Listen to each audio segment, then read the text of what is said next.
말씀의 제목은 왕 이야기입니다. 왕 이야기. 하나님께서 인간의 왕을 세워 주십니다. 원래는 인간 왕이 필요 없습니다. 왜냐하면 하나님이 우리의 진짜 왕이시기 때문에 그렇습니다. 그런데 인간들이 하나님이 왕이신 것을 제대로 믿지 못합니다. 실감하지 못합니다. 하나님이 너무 크시고 하나님이 영이셔서 보이지 아니하시고 하나님이 우리가 이해할 수 없는 그런 높으신 생각을 가지고 있기 때문에 이 하나님을 왕으로 모시고 제대로 잘 보필을 하지 못하는 것입니다. 그래서 하나님께서 우리의 연약함 때문에 우리의 부족함 때문에 인간 왕을 세워주십니다. 인간 왕을 세워주시는데 대신 하나님이 인간 왕과 계약을 맺습니다. 또 인간 왕을 세워주시면서 그 백성들과 계약을 맺습니다. 이제부터 내가 왕을 세울 텐데 너희는 이 왕에게 나에게 하듯이 복종해야 된다. 대신 나는 너희들이 잘못하고 잘하는 것에 대해서 내가 특별하게 일일이 간섭하지 않겠다. 나는 왕에 대해서만 신경 쓰겠다. 너희 왕이 잘하면 너희가 잘못해도 나는 너희를 벌하지 아니하고 너희를 인정해 주겠다. 그러나 너희 왕이 만약에 잘못하면 너희가 아무리 잘해도 나는 너희를 벌한다.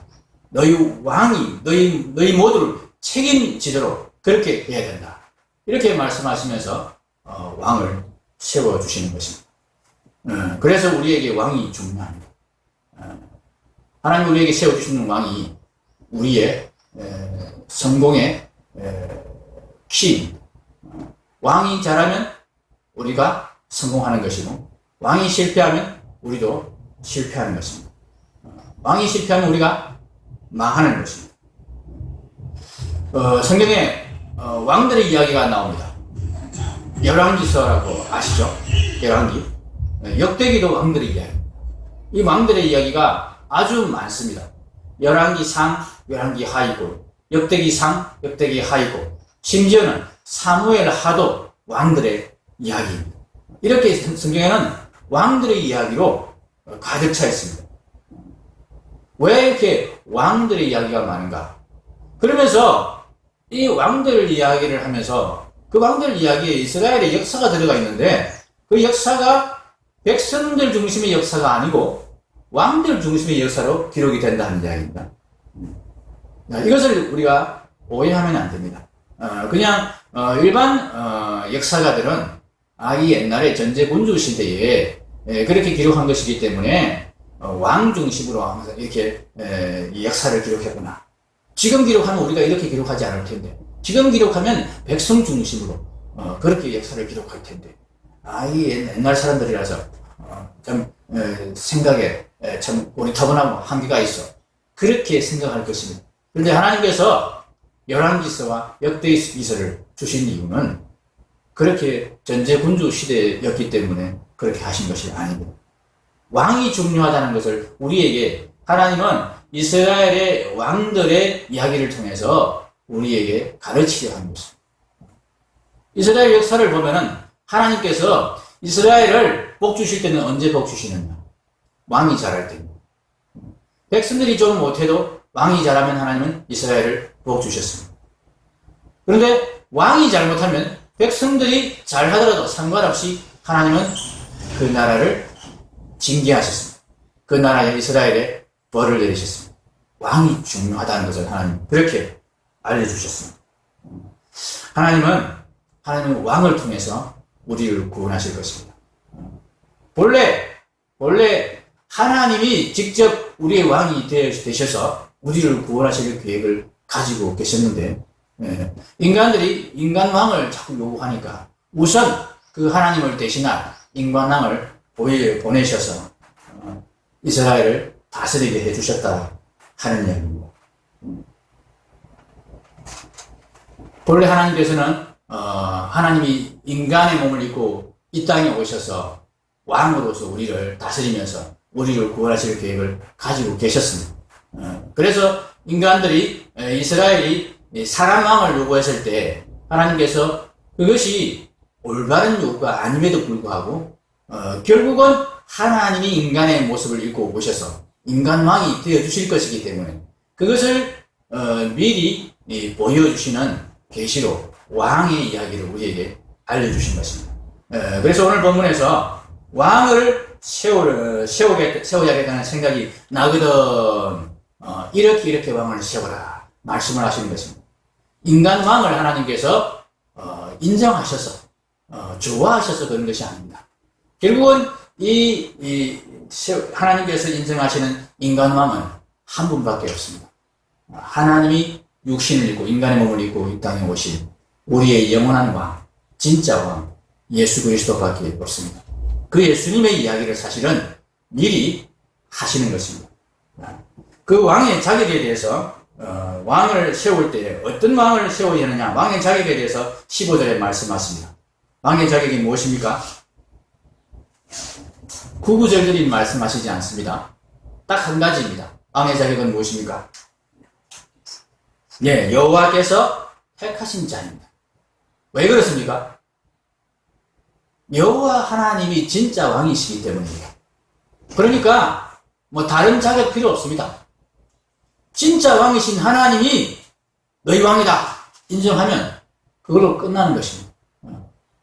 뭐 능력, 자질, 외모 그런 거 아무 소용없습니다. 하나님이 왕으로 인정하시면 진짜 왕이신 하나님이 왕으로 인정하시면 그가 왕이 되는 것입니다. 여호와께서 택하신 자 이것이 왕의 자격입니다. 인간 왕의 정통성은 하나님 진정한 왕이신 하나님께서 택하셨느냐 아니냐 하는 것에 있다는 이야기입니다. 두 번째로 16절에 왕의 임무에 대해서 말씀하십니다. 16절 이하에 말씀하시는데요. 왕의 임무에 대해서 소극적으로 뭘 하지 마라 하는 임무를 먼저 말씀하십니다. 뭘 해라 하는 임무는 두 번째로 말씀하십니다. 먼저 말씀하신 이 소극적인 임무가 무엇입니까? 16절에 있죠. 뭐라고 그러셨습니까? 병마를 많이 두지 마라. 병마를 많이 얻으려고 애굽으로 돌아가게 하지 마라. 이렇게 명령하십니다. 애굽으로 돌아가지 않는 것입니다. 왕이 해야 할 임무, 뭘 하지 않아야 될 임무, 하지 않는 소극적인 임무, 이 임무의 첫 번째가 애굽으로 돌아가지 않는 것입니다. 병마를 얻으려고 애굽으로 돌아가지 않는 것입니다. 애굽은 무엇을 상징합니까? 애굽 세상을 상징합니다. 병마를 추구하는 것이 바로 이 세상의 풍조입니다. 애굽의 풍조가 병마에 있습니다. 병마는 무엇을 의미합니까? 병마 힘입니다. 권력입니다. 이 세상의 풍조는 힘을 추구하는 것입니다. 권력, 능력을 추구하는 것입니다. 애굽에 사는 사람들은, 애굽을 향하여서 가는 자들은 힘을 추구합니다. 그런데 하나님 보시기에 이 힘이 가짜 힘입니다. 이 권력이 가짜 권력입니다. 왜냐하면 자기의 힘, 자기의 권력이기 때문에 그렇습니다. 하나님의 힘, 하나님의 권력, 하나님이 주신 힘, 하나님이 주신 권력을 추구하는 것은 진짜 힘을 추구하는 것이고 진짜 권력을 추구하는 것이지만은 자기 힘을 추구하고 자기 권력을 확보하려고 그렇게 바둥거리는 것은 단지 애굽의 풍조일 뿐이고 이 세상의 풍조일 뿐입니다. 하나님은 그 가짜 힘을, 그 가짜 권력을 추구하는 애굽으로 돌아가지 말라 그렇게 말씀하십니다. 이 세상의 풍조는 자기 것을 챙기는 것입니다. 자기의 것을 많이 쌓으면, 자기를 위해서 살면 행복해진다고. 자기 것이 많아지면 자기가 편안히 살 수 있고 안전하게 살 수 있다고 그렇게 여기는 것이 이 세상의 풍조입니다. 여기로 돌아가지 마라. 너희는 그곳에서 벗어난다. 너희는 그곳에서 나왔다. 그런데 다시 그곳으로 돌아가는 일이 있어서는 결코 안 된다. 말씀하시는 것입니다. 17절 말씀도 마찬가지 이야기입니다. 17절에 보면은 17절 중간쯤에 자기를 위하여 은금을 많이 쌓지 말라 이렇게 말씀하십니다. 그런데 17절 앞부분에 아내를 많이 두어 그의 마음이 미혹되게 하지 말라 명령과 같이 주신 말씀인데 이 아내를 많이 두어 앞에도 동일하게 자기를 위하여가 들어있습니다. 본래 히브리어 본문에는 그게 들어있습니다. 근데 번역을 할 때 두 번이 들어갔는데 분명히 두 번이 들어갔는데 두 번을 이게 표시하지 않고 그냥 한 번을 생략해버리고 표시하지 않았습니다. 여기에 지금 17절의 강조점이 자기를 위하여 있다는 것을 우리가 이 번역에서 사실 놓칠 수가 있는 그런 좀 잘못된 번역. 아내를 많이 두는 것, 은금을 많이 쌓는 것,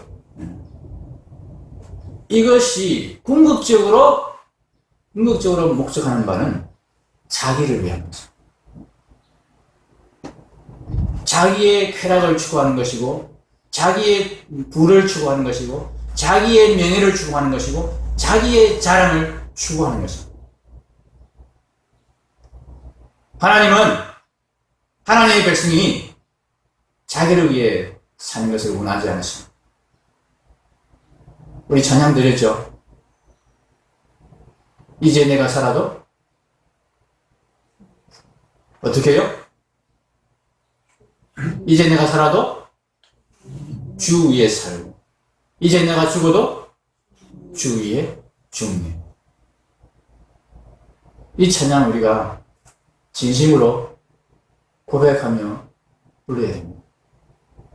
이건 하나님께서 우리에게 희생을 요구하신 것이 아닙니다. 저를 보십시오.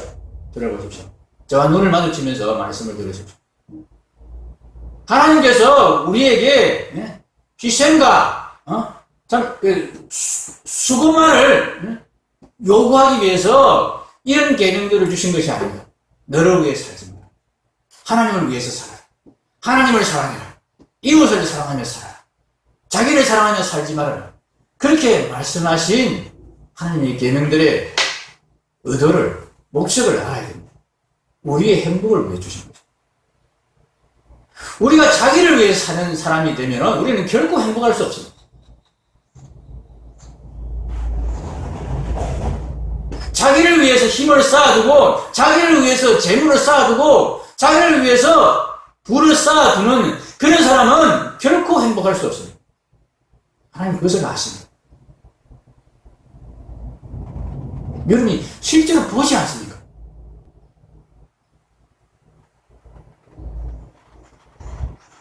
부자들이 그렇게 행복해 보이던가요? 물론 조금 어느 순간 우리가 부러워하는 부분이 있습니다. 부러워지는 부분이 있습니다. 마음대로 해외여행도 다니고 마음대로 맛있는 것도 먹고 그것도 그뿐입니다. 그보다 더 많은 그것에 비해서 더 크게 그들이 스트레스 받고 힘들어하고 정말 불안해하고 그렇게 참 우리가 가지지 못한 우리가 누리지 못하는 것들을 그들은 참 가지고 있다는 이야기.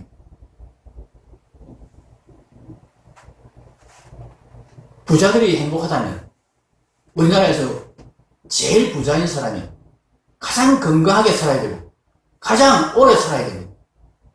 그렇죠? 여건이 충분히 되지 않습니까? 얼마든지 좋은 음식 먹고 몸에 좋은 음식 먹고 좋은 진료 받으면서 치료 받으면서 그렇게 삽니다. 그리고 마음도 행복하고 몸도 그렇게 행복하면 당연히 오래 살고 정말 기쁘게 살아야 되지 않습니까? 그런데 이런 부자들이 그렇게 오래 살지 못합니다. 그렇게 건강하게 살지도 못합니다. 자기가 가진 것들을 지키기 위해서 다른 사람들이 자기가 많이 가진 것을 혹시나 뺏을까 싶어서 그것을 불안해하며 그것을 지키는데 온 신경을 쓰고 그것에 스트레스를 받기 때문에 이들은 결코 행복하지 못합니다.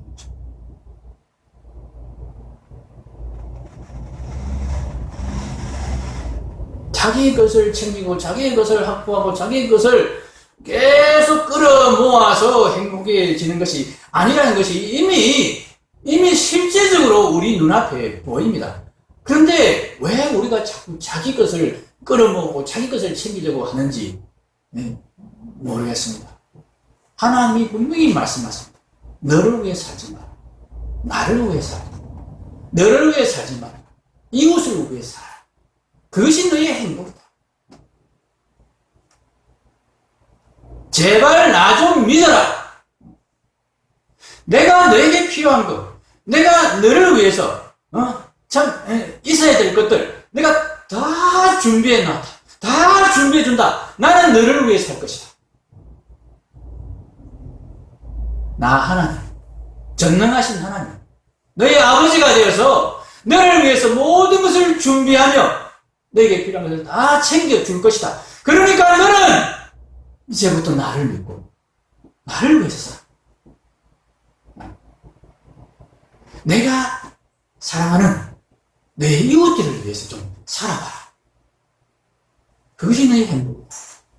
우리가 이 믿음이 있으면, 이렇게 살 수 있는 믿음이 있으면 우리의 마음에 불안이 없어집니다. 하나님이 나를 다 챙겨주니까 불안이 없습니다. 우리의 마음에 참된 평강과 즐거움이 있습니다. 나를 위해서 챙겨야 되는 그런 스트레스, 그런 조바심이 없어지는 겁니다. 다른 사람을 위해서 내가 베풀어주고 그 사람을 위해 사랑해줄 때 우리의 마음에서 우리의 머리에서 뇌에서 엔돌핀이 펑펑펑 솟아납니다. 그렇죠? 남을 위해서 우리가 뭔가를 해줄 때 우리가 그것 때문에 불안한가요? 아닙니다. 뿌듯합니다. 우리의 마음에 진정한 기쁨이 있습니다. 조바심 내는 기쁨이 아니고 여유 있는 기쁨. 조급해하지 않는 가운데서 누리는 참된 평안. 이것이 하나님께서 우리에게 주시려는 행복인 것입니다. 이를 위해서 왕은 먼저 백성들에게 먼저 이 길을 가는 것을, 애굽의 길을 가지 않는 것을 먼저 보여줘야 되는 사람이 되어야 하는 것입니다. 하나님이 세우신 왕은 그런 왕입니다. 백성들이 하나님을 못 믿습니다. 그러니까 왕을 세워서 하나님이 자 봐라, 너희 왕이 이 길을 가지 않느냐, 이 왕이 행복해하지 않느냐, 이 왕이 즐거워하지 않느냐, 너희도 따라서 이 길 가봐라. 이렇게 할 수 있는 왕을 하나님이 세우기를 원하시는 거죠. 그래서 애굽의 길을 가지 아니하고 자기를 위해서 안위를 많이 두지 아니하고 자기를 위해서 은금을 많이 쌓지 않는, 자기를 위해서 힘을 축적하고 참 권력을 그렇게 확보하려고 바둥거리지 않는 그런 왕의 모습을 우리에게 보여주시려 하는 것입니다.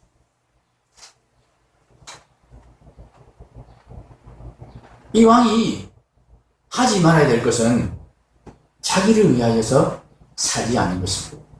그럼 이 왕이 해야 될 것은 무엇이겠습니까? 그 반대죠. 그렇죠?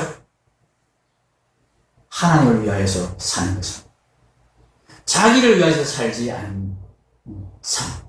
그것은 바로 하나님을 인정하며 사는 것입니다. 하나님을 경외하며 사는 것입니다. 그래서 이 왕이 적극적으로 해야 될 것, 그것은 19절에 나와 있습니다. 평생에 자기 옆에 두고 읽어 그의 하나님 여호와 경외하기를 배우라. 하나님 그렇게 말씀하십니다. 이 하나님 경외를 배움으로써 20절 말씀. 그리하면 그의 마음이 그의 형제 위에 교만하지 아니하고 이 명령에서 떠나 좌로나 우로나 치우치지 아니하리니 하나님의 율법을 다 지켜서 행하게 되어서 어떻게 된다고 하십니까? 20절에 이스라엘 중에서 그와 그의 자손이 왕 위에 있는 날이 장구하리라.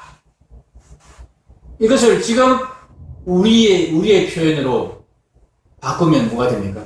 하나님 우리에게 천국과 영생을 주신다. 하나님 나라의 천국의 왕권과 그 왕권을 일시적으로만 누리는 것이 아닌 영원한 생명을 주신다. 그런 말씀이죠. 하나님을 경외하는 것, 하나님을 위해서 사는 것, 이것이 하나님이 세우신 인간 왕이 먼저 우리에게 보여주며 걸어가야 될 길이고 살아야 될 삶입니다. 그런데 오늘 말씀의 핵심이 이제 드리는 말씀입니다. 이 일이 참 쉽지 않습니다. 말은 쉬운데 실제로 그렇게 사는 것이 우리 실제 삶 가운데서 부딪혔을 때 내가 그렇게 마음을 먹고 해야지. 맞아. 맞아. 그래, 맞아. 그래, 맞아. 정말 그래. 정말 그렇게 사는 게 행복인데, 맞아. 하나님 말씀이 맞는데. 근데 실제는 부딪히면 나를 위해서 삽니다. 내 것을 챙기면서 삽니다. 다른 사람에게 나누어주기가 너무나 아깝고 오히려 그것이 더 불안해집니다. 이것이 우리의 모습입니다. 그래서 하나님께서 하나님 경외를 배워라 이렇게 명령하시지 않았습니다. 왕의 임무를 직접적으로 그 왕의 임무를 이렇게 해서 완수하라 이렇게 말씀하지 않았습니다. 왕의 임무를 주시고는 그것을 할 수 있는 그 왕의 임무를 성취할 수 있는 실천할 수 있는 비결을 우리에게 말씀해 주셨습니다. 18절 19절을 한번 보십시오. 그가 왕 위에 오르거든 이 율법서의 등사본을 앞에 16절 17절에 왕이 하지 말아야 될 것을 말씀하시고 그 다음에 19절에서 왕이 해야 될 것을 말씀하시면서 이것을 위해서 먼저 해야 될 것, 이것을 하면 이 일이 너에게 이루어질 것이다. 그런 말씀으로 주시는 말씀입니다. 그가 왕 위에 오르거든 이 율법서의 등사본을 레위 사람 제사장 앞에서 책에 기록하여 평생에 자기 옆에 두고 읽어 그의 하나님 여호와 경외하기를 배우며 이 율법의 모든 말과 이 규례를 지켜 행할 것이라. 이 우리말 번역에서는 지금 하나님께서 하나님 여호와 경외하기를 배워라. 그리고 이 율법의 모든 말과 이 규례를 지켜 행해라. 이렇게 명령을 주시는 것처럼 되어 있습니다. 그런데 놀라기 버리어는 그것이 아닙니다. 이 19절, 20절에서 명령으로 주신 동사는 딱 두 가지입니다. 두 가지. 뭐냐 하면은 자기 옆에 두어라. 그리고 읽어라. 이 두 가지. 나머지는 목적절 속에, 목적구 속에 주신 동사입니다. 주동사가 아니라는 거예요. 명령동사가 아니라는 겁니다. 뭐 하기 위해서 이것입니다. 여호와 하나님 경외하기를 배우기 위해서 이 율법의 모든 말과 이 규례를 지켜 행하기 위해서 뭐 하라고요? 평생에 이 율법서의 등사본을 자기 옆에 두어라. 그리고 읽어라. 이렇게 명령하신 것입니다. 하나님께서 우리에게 직접적으로 하라고 명령하신 명령은 바로 이것입니다. 하나님 계명을 지키라고 하는 명령하시지 않습니다. 우리가 못 지킬 건 아십니다. 우리가 그런 능력 없는 줄 아십니다. 하나님 사랑하라, 이웃 사랑하라 직접적으로 명령하시지 않습니다. 그 명령을 주셔놓고는 그것 하기 위해서 이것 해라, 이것 먼저 하면 된다 이렇게 말씀하셨다는 얘기입니다. 평생에 자기 옆에 두어라 이렇게 말씀하셨어요. 평생에. 이 평생이란 말은 문자적으로는 자기의 생애의 모든 날에 그런 뜻입니다. 우리 생애의 모든 날에 every day를 말하는 거죠. 우리의 삶 가운데에서 매일매일 말하는 거죠.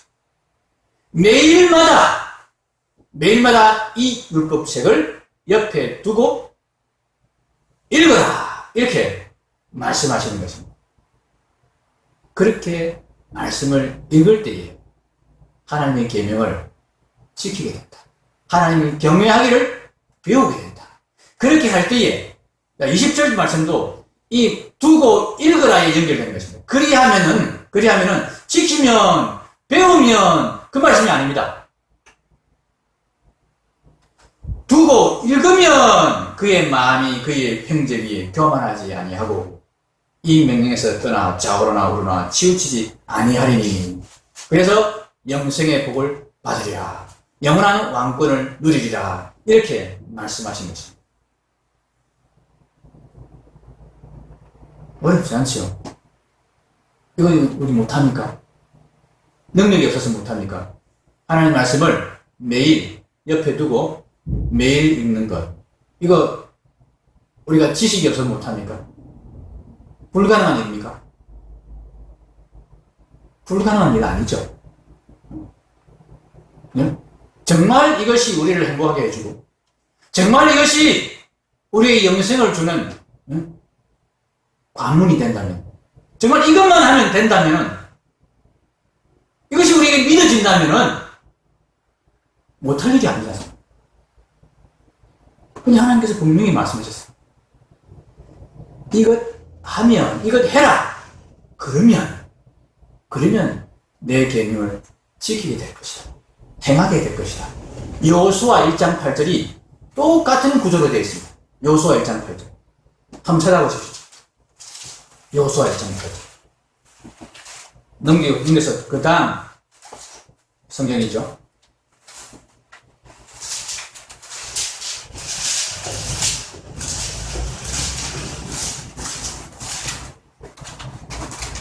여호수아 1장 8절입니다. 이 율법책을 내 입에서 떠나지 말게 하며 주야로 그것을 묵상하여 여기까지가 평생에 자기 옆에 두고 읽어 요겁니다. 근데 이게 명령으로 되어 있습니다. 평생에 자기 옆에 두라. 자, 이것하고 뭐가 대응됩니까? 이 율법책을 내 입에서 떠나지 말게 하라. 이 명령어입니다. 명령 동사입니다. 같이요. 떠나지 말게 하는 것, 옆에 두는 것 같은 명령입니다. 그 다음에 주야로 그것을 묵상하라. 이게 명령 동사입니다. 명령어입니다. 이거하고 뭐하고 같습니까? 자기 옆에 두고 읽어라. 이 읽는 것이 옛날에 읽는다는 이야기는 소리 내 읽는 걸 말합니다. 옛날 사람들은 무조건 읽으면 소리 내야 했습니다. 그래서 이 부르다, 소리 내다 그런 뜻의 동사가 여기 사용되어 있습니다. 묵상하다도 마찬가지입니다. 묵상하다 그러니까 소리 안 내서 읽는구나. 아닙니다. 옛날의 묵상은 옛날 사람들의 성경 묵상은 작은 소리로 읽다 이런 뜻입니다. 작은 소리를 내서 하나님 말씀을 읽는 것입니다. 자기 귀에 들려주는 것입니다. 말씀을 계속 자기 귀에 들려주고 말씀을 하나님 말씀하시는 것을 내 마음에 듣는 것입니다. 요거 하라.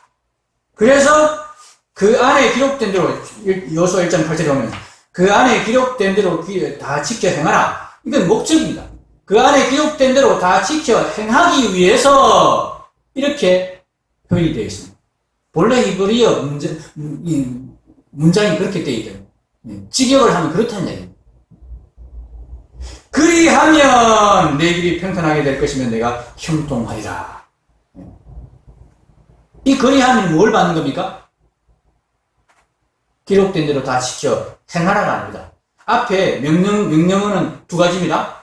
떠나지 말게 하고 그것을 주야로 묵상하라. 뭐 하기 위해서? 기록된 대로 다 지켜 행하기 위해서. 그리하면 뭡니까? 떠나지 말게 하고 주야로 묵상하면 내 길이 평탄하게 될 것입니다. 내가 형통하리라. 하나님, 우리가 하나님의 계명을 직접적으로 바로 생짜벽으로 달려들어서 지키려고 하면 절대 못 지킨다는 거 아십니까? 그래서 먼저 말씀을 옆에 두고 매일 읽어라. 매일 묵상해라. 주야로 묵상하면 더 좋습니다. 그렇게 하라고 하십니다. 그렇게 하면 된다 말씀하시고,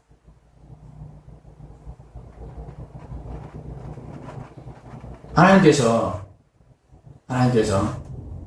우리에게 왕을 주신 이유는 이 왕이 먼저 이 하나님의 명령을, 말씀을 옆에 두고 매일 읽어서, 그래서 실제로 하나님의 계명을 지켜서 행해서 정말 하나님께서 주시는 모든 복과 그 평강과 번영을 다 누리는 것을 우리로 하여금 보게 하시는 거죠.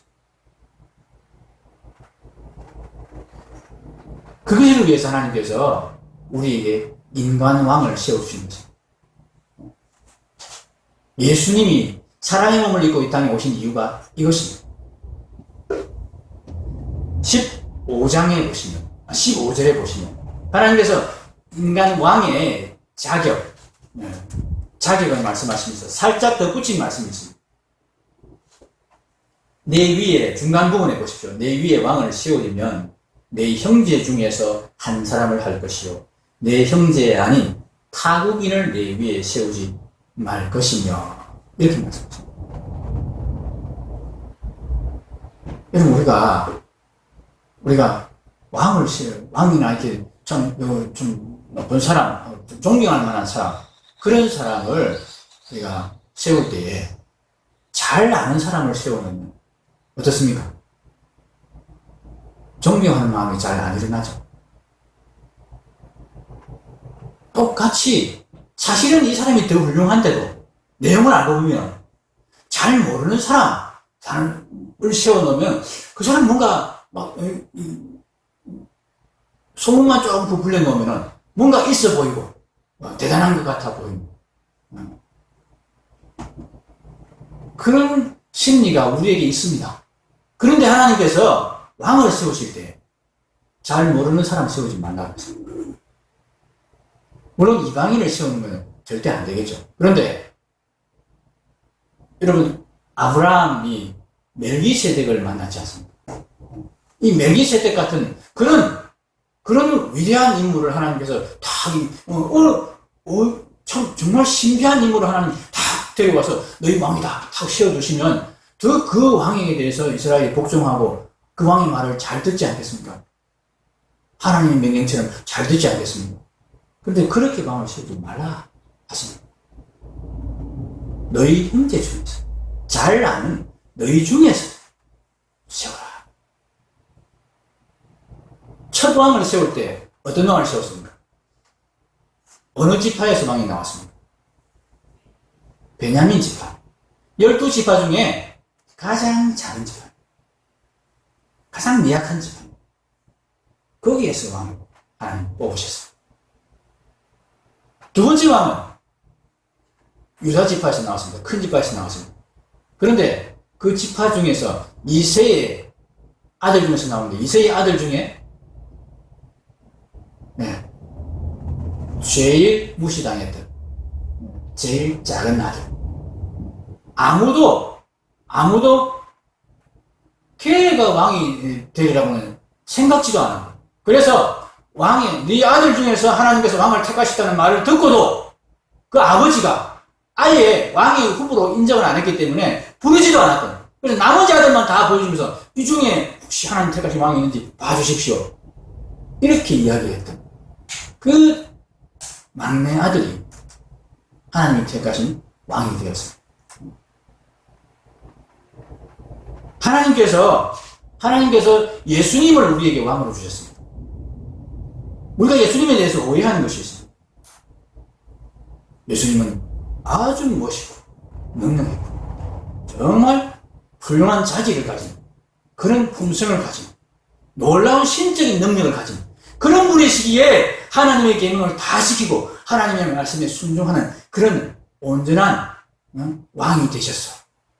천만의 말씀. 예수님은 우리가 똑같이 연약하신 분이셨어요. 우리가 똑같은 감정을 가지신 분이셨어요. 히브리서 기자가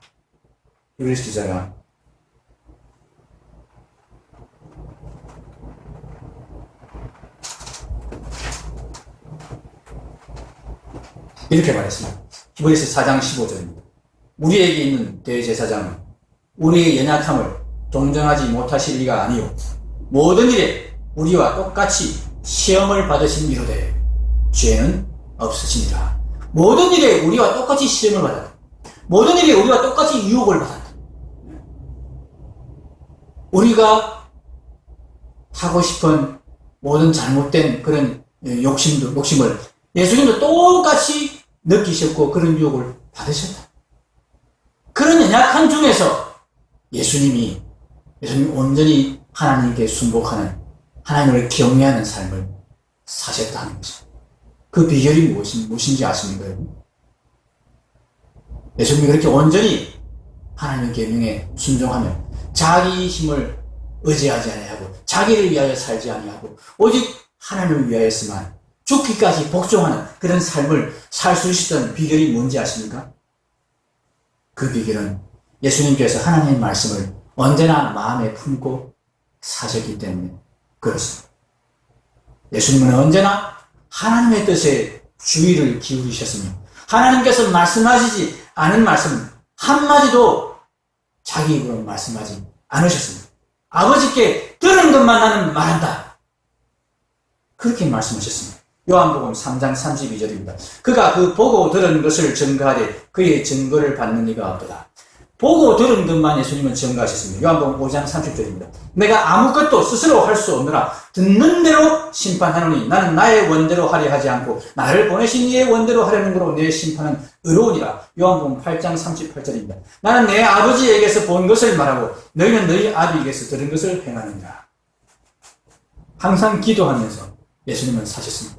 하나님의 뜻을 물어서 그렇게 행하셨던 예수님이셨습니다. 아버지 뜻이 아니면 아무것도 하지 아니하시고 아버지의 뜻이면 죽기까지도 복종하셨던 분이 예수님이셨습니다. 요한복음 5장 19절입니다. 그러므로 예수께서 저희에게 이르시되 내가 진실로 너희에게 이르노니 아들이 아버지의 행사를 보지 않고는 아무것도 스스로 할 수 없나니 아버지께서 행하시는 그것을 아들도 그와 같이 행하느니라. 예수님은 성령에 충만하여 사셨던 분이셨습니다. 그래서 성령께서 하시는 그 말씀을 그대로 순복하며 따르며 사셨던 분이셨습니다. 요한복음 3장 34절입니다. 하나님의 보내신 이는 하나님의 말씀을 하나니 이는 하나님이 성령을 한량없이 주시니라. 하나님께서 예수님을 통하여서 참된 하나님 나라의 왕의 모습을 우리에게 보여주셨습니다.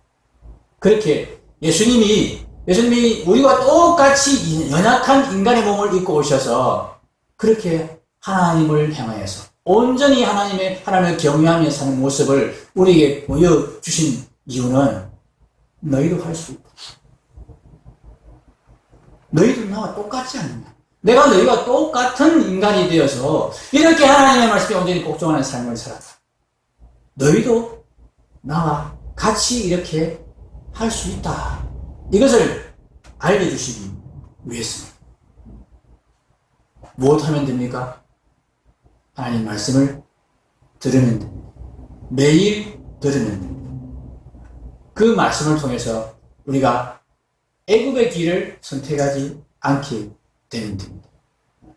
하나님 경외의 길로 가면 됩니다. 여러분, 이슬람 신자들은 하루에 5번을 기도한다고 하죠. 사제들이 그렇게 하는 거 아닙니다. 특별한 사제들이 그렇게 하는 거예요. 평신도들이 그렇게 합니다. 우리는 살아계신 하나님, 전능하신 하나님을 믿는 그런 사람들. 근데 그 전능하신 하나님의 말씀을 그 하나님 말씀을 듣는 일을, 기도가 바로 하나님 말씀을 듣는 일입니다. 이슬람 그 가짜들이 5번을 한다는 거예요. 우리 하나님이 하루에 한 번 하라고 했어요. 2번 하면 좋다고 그러셨어요. 우리가 왜 이것을 못한단 말이에요? 하나님 계명을 지켜라, 실행해라, 실천해라. 그렇지 않으면 너희가 복을 못 받을 것이다. 그러지 않으셨습니다. 물론 그렇게 됨으로써 복을 받습니다. 그러나 그거 직접 하라고 그러지 않았어요. 말씀을 매일 들어라, 매일 기도해라, 이렇게 말씀하셨습니다. 이것 하면 된다, 그렇게 하셨습니다. 하나님께서 인간왕을 세워주신 이유는 그 인간왕의 모습을 보면서 우리도 똑같이 그 뒤를 따라가게 하기 위해서 그렇게 하신 것입니다. 우리 덕계서로교회는 매일 말씀 묵상하는 교회입니다. 매일 정시 기도하는 교회입니다. 이것 하면 됩니다. 이것 하면 됩니다. 다른 것 안 하셔도 됩니다. 이것 하면 됩니다. 우리 왕께서 이것 통해서 하나님을 온전히 경외하는 그런 길을, 가셨고 그런 삶을 사셨습니다. 그 왕께서 우리에게 성령님을 보내주셔서 성령님이 하나님 말씀을 우리에게 계속 들려주시면서 이 길을 갈 수 있게 해주신다고, 도와주신다고 하셨습니다. 못할 이유가 없습니다. 아멘입니다. 기도하겠습니다.